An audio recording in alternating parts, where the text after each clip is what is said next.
టీఆర్ఎస్గా ఆవిర్భవించి బీఆర్ఎస్గా మారి silver Jubilee జరుపుకుంటున్న పార్టీకి సంబంధించి ఒక భారీ బహిరంగ సభ జరగబోతోంది. ఆ పార్టీ అధినేత సుదీర్ఘ కాలం తర్వాత ప్రజలతో మమేకం కావడానికి వేదికనెక్కబోతున్నారు. ఈ సందర్భంగా ఆ బహిరంగ సభకు సంబంధించి విశేషాలను వివరాలను పంచుకోవడానికి ప్రతిపక్ష అంటే బయట పార్టీల నుంచి వస్తున్న విమర్శలకు సమాధానం చెప్పడానికి మనతో పాటు మాజీ మంత్రి సిద్దిపేట శాసనసభ్యులు హరీష్ రావు ఉన్నారు. ఆయన అడిగి తెలుసుకుందాం. సార్ నమస్తే. బీఆర్ఎస్ సభకు సంబంధించి ఎటువంటి ఏర్పాట్లు జరుగుతూ ఉన్నాయి సిల్వర్ జూబ్లీకి సంబంధించి? ఒకవైపు కాంగ్రెస్ పార్టీ అంటుంది 5 ఏళ్ళు అయింది బీఆర్ఎస్ వచ్చి, సిల్వర్ జూబ్లీ ఎట్లా జరుపుతారని చెప్పేసి. సరే, కాంగ్రెస్ పార్టీ వాళ్ళకి ఏం మాట్లాడాలో పాల్గొని పరిస్థితి ఏర్పడ్డది. బీఆర్ఎస్ అయినా టీఆర్ఎస్ అయినా మా అధ్యక్షుడు కేసీఆర్, మా ఆత్మ తెలంగాణ, మేము పుట్టింది తెలంగాణ కోసం. అదే గులాబీ జెండా నీడలో తెలంగాణ రాష్ట్రాన్ని సాధించి 25 సంవత్సరాలు పూర్తి చేసుకుంటున్న సందర్భంగా రజతోత్సవాన్ని బీఆర్ఎస్ పార్టీ జరుపుకుంటా ఉంది. సో కాంగ్రెస్కు భయం పట్టుకుంది. ఈ సభ అద్భుతమైన విజయం కాబోతా ఉంది. ప్రజలు స్వచ్ఛందంగా లక్షలాది మంది తరలి వస్తూ ఉన్నారు. ఆ ప్రజా కదలికలు కాంగ్రెస్కు కలవరం పుట్టిస్తూ ఉన్నాయి, నిద్ర లేకుండా చేస్తూ ఉన్నాయి.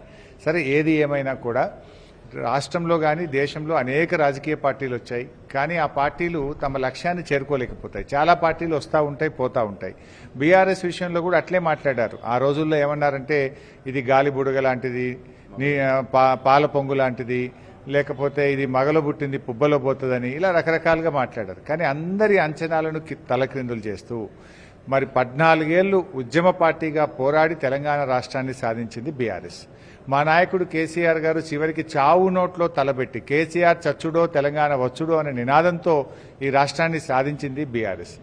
అదేవిధంగా 10 ఏళ్లు అధికారంలో ఉండి ప్రభుత్వాన్ని నడుపుతూ కూడా ఈ దేశానికి మార్గదర్శకంగా ఎన్నో కొత్త పథకాలు, దేశంలో లేని రైతు బంధు, రైతు బీమా కానీ, కళ్యాణ లక్ష్మి కానీ, కేసీఆర్ కిట్ లాంటి పథకాలు తెచ్చి సాగునీటిలో, త్రాగునీటిలో, అభివృద్ధిలో అద్భుతాలు సాధించింది బీఆర్ఎస్.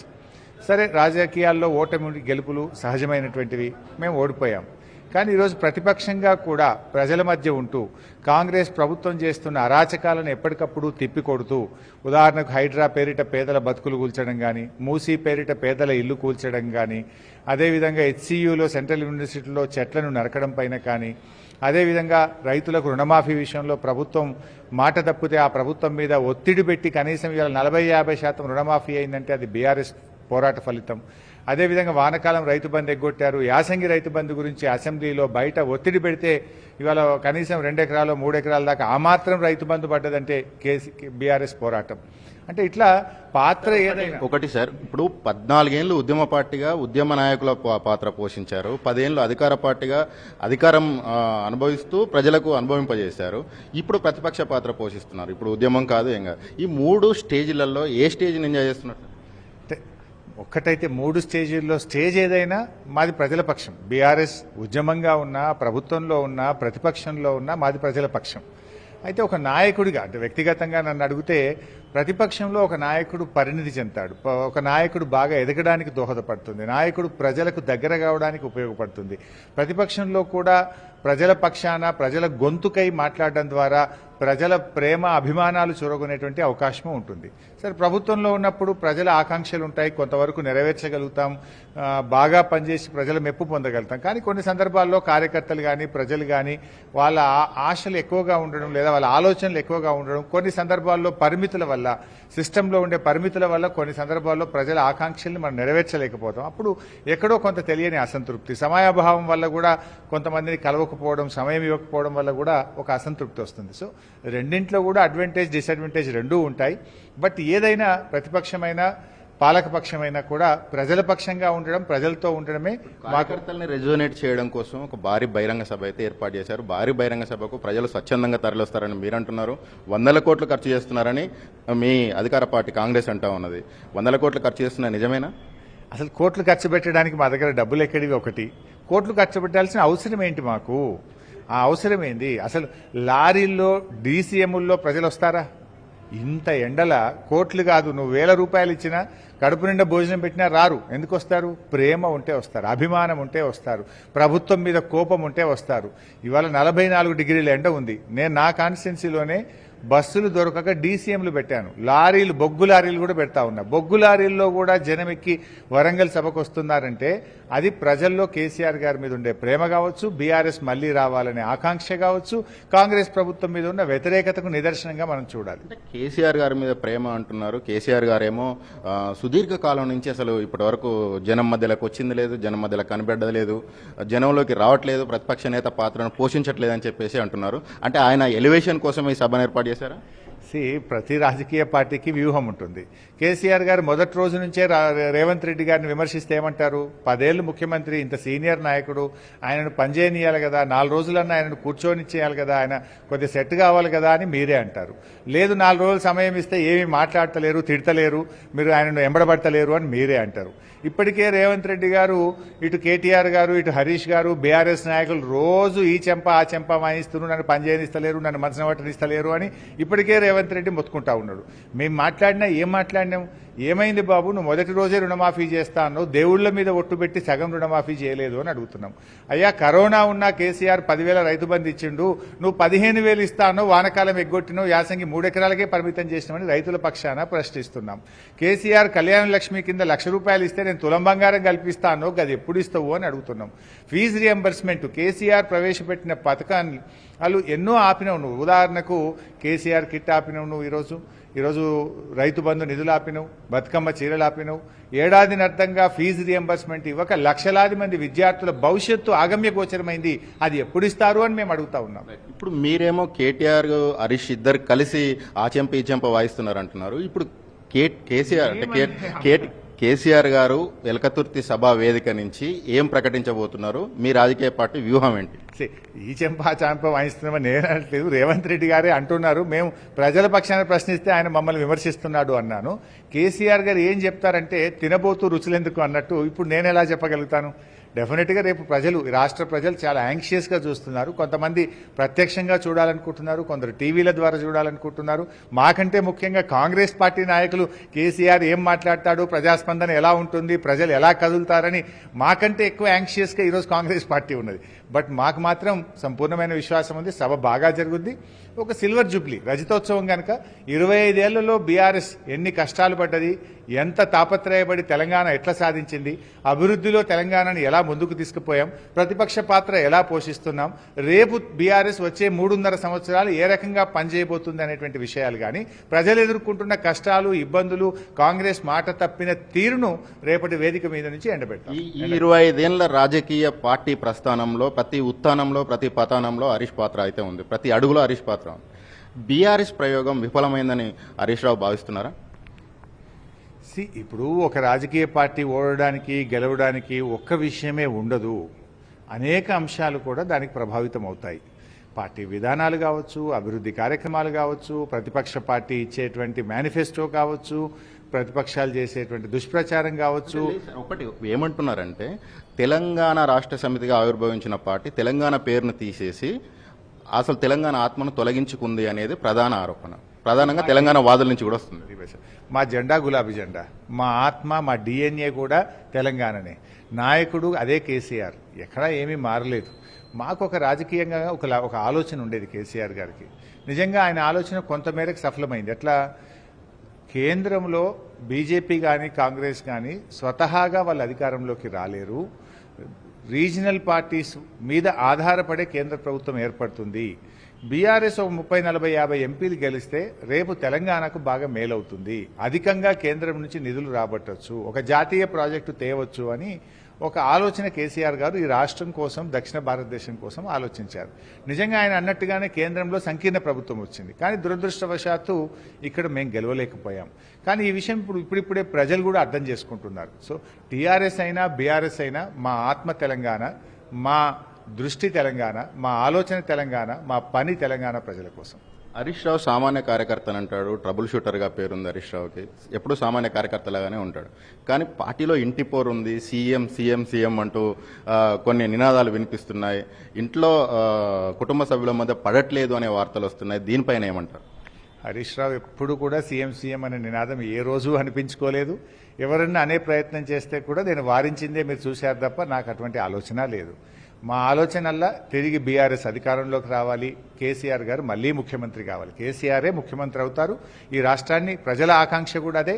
మా పార్టీలో ఉండే ప్రతి కార్యకర్త ఆలోచన కూడా కేసీఆర్ గారు ముఖ్యమంత్రి కావాలి. తప్పకుండా కేసీఆర్ ముఖ్యమంత్రి అవుతారు. దానికోసం కుటుంబ సభ్యులు అన్నారే, బీఆర్ఎస్ లో ఉండే ప్రతి కార్యకర్త, ప్రతి శాసనసభ్యుడు, ప్రతి నాయకుడు కుటుంబ సభ్యుడే. We are all one family, we all work together.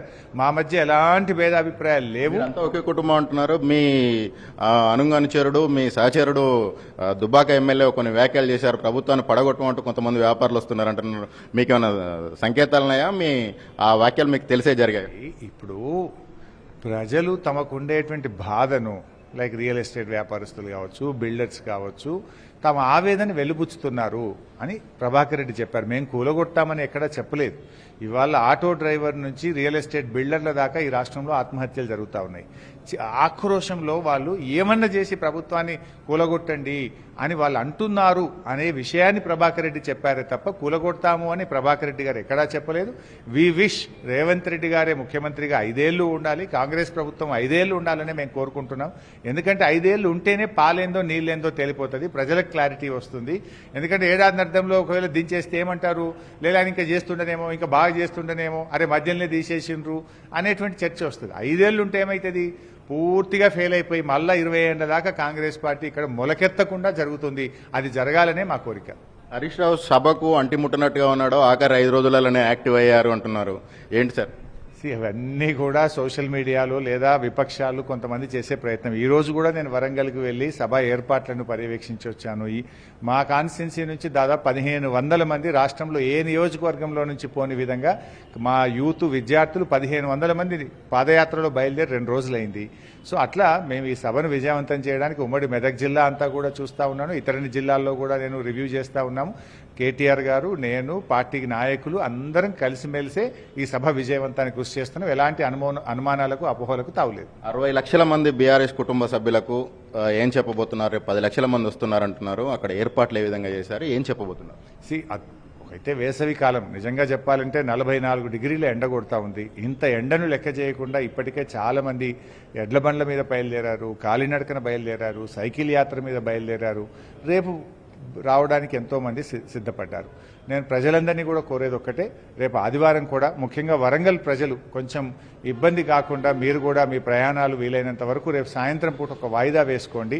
ఇవాళ బీఆర్ఎస్ పార్టీతో సహకరించండి అని వరంగల్ జిల్లా ప్రజలకు కూడా కోరుతా ఉన్నాను.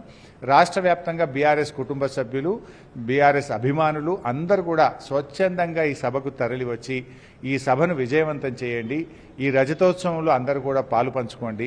బీఆర్ఎస్ రజతోత్సవం అంటే ఇది తెలంగాణ పండగ. బీఆర్ఎస్ లేకుంటే తెలంగాణ లేదు, తెలంగాణనే లేకుంటే ఈ అభివృద్ధి మనం సాధించే వాళ్ళం కాదు. తెలంగాణ ప్రజలకి ఆత్మగౌరవం దక్కే కాదు మన సంస్కృతి సాంప్రదాయాలు. మీరు చూడండి, బీఆర్ఎస్ వచ్చిన తర్వాతనే తెలంగాణ భాషకు గౌరవం వచ్చింది, తెలంగాణ సంస్కృతికి గౌరవం వచ్చింది, బతుకమ్మ పండుగకు జాతీయ స్థాయిలో గుర్తింపు వచ్చింది, తెలంగాణ ప్రజల గౌరవం పెరిగింది. ఇవాళ బీఆర్ఎస్ వచ్చిన తర్వాతనే తెలంగాణ ఏర్పడ్డ తర్వాత ధాన్యం ఉత్పత్తిలో తెలంగాణ నంబర్ 1 అయింది, పర్ క్యాపిటా ఇన్కంలో తెలంగాణ నంబర్ 1 అయింది, జీఎస్డీపీలో తెలంగాణ నంబర్ 1 అయింది, విద్యుత్ వినియోగంలో తెలంగాణ నంబర్ 1 అయింది, డాక్టర్ల ఉత్పత్తిలో కూడా తెలంగాణ నంబర్ 1 అయింది. మీరు గొప్పగా ఫ్లాగ్షిప్ ప్రాజెక్టుగా చెప్పిన మీ మానస పుత్రిక, మీ కేసీఆర్ గారు బ్రెయిన్ చైల్డ్ కాళేశ్వరం మీద ఎన్డీఏసీ రిపోర్ట్ ఇచ్చింది. ఎన్డీఏసీ రిపోర్ట్ అదొక ఎన్డీఏ రిపోర్టు. రాజకీయంగా బీజేపీ కాంగ్రెస్లు కుమ్మక్కైపోయి మా మీద చేస్తున్నటువంటి ఒక ప్రయత్నం.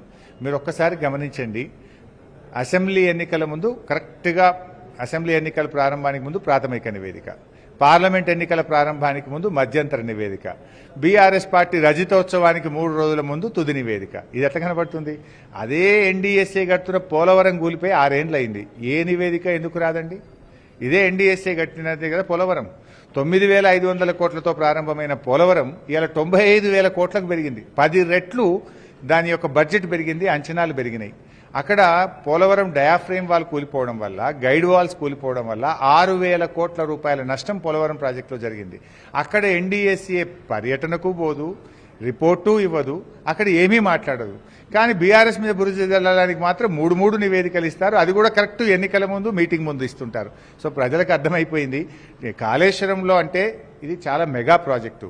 3 బ్యారేజీలు, 16 రిజర్వాయర్లు, 19 సబ్స్టేషన్లు, 21 పంప్ హౌజులు, అదేవిధంగా 203 కిలోమీటర్ల టనలు, 98 కిలోమీటర్ల ప్రెషర్ మెయిన్, 1530 కిలోమీటర్ల గ్రావిటీ కెనాల్, ఇవన్నీ బాగున్నాయి. ఇక్కడన్నా నష్టం జరిగిందంటే ఒకే ఒక్క 7th బ్లాక్లో మేడిగడ్డలో జరిగింది. దాన్ని రిపేర్ చేసి రిస్టోర్ చేయండి. అయినా కాళేశ్వరంతో ఇప్పుడు కూడా పంట పండుతుంది. ఈ రోజు కూడా మెదక్ జిల్లాలో కాళేశ్వరం ప్రాజెక్టు ఫలితాలు ఈ యాసంగి పంటకు కూడా అందుతున్నాయి. కాళేశ్వరంలో ఎస్ఆర్ఎస్పీలో వరద ఉంటే మిడ్మానేర్ నుంచి మాత్రమే మోటార్లు నడుస్తాయి. ఒకవేళ కడెం ప్రాజెక్టులో ఎల్లంపల్లిలో నీళ్లుంటే ఎల్లంపల్లి నుంచి మాత్రమే మోటార్లు నడుస్తాయి. ఎక్కడా నీళ్లు లేకపోతే మేడిగడ్డ నుంచి తెచ్చుకోవచ్చు. ఈసారి కాలం మంచిగా అయింది కనుక మిడ్మానేర్ ఎల్లంపల్లి నుంచే నీళ్లు తెచ్చుకున్నాం. అది రిస్టోర్ చేస్తే రాష్ట్రానికి మేలు జరుగుతుంది. అది తొందరగా చేయాలనుకోండి. ఇప్పుడు కాంగ్రెస్ ప్రభుత్వం వచ్చినాక 4 ప్రాజెక్టులు కుప్పగూలినాయి కదా.